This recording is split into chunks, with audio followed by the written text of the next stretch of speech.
Hi everyone, welcome to the channel. In this video, I will show you and tell you what the bell in text messages on iPhone means and how to get rid of it. Please subscribe to the channel. Give me your likes, write your comments. Let's get started. If you go to your messages, you can see that I have a bell on one of my conversations. What does it mean, and how do I get rid of it? The bell means that you have notifications turned off if someone posts in this conversation.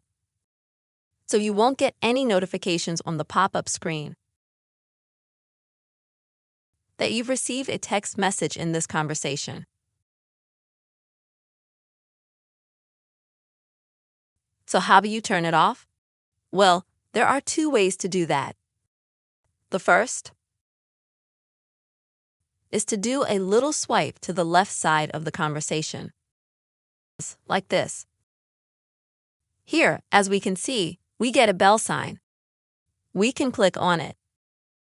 And as we can see at the bottom of the conversation, the bell is gone. If we do it again, the sign will reappear.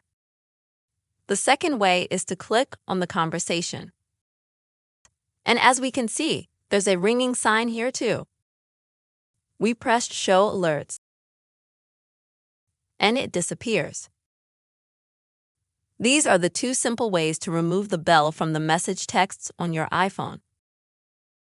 I hope this video was useful for you. Subscribe to our channel, put your likes, write comments. See you soon.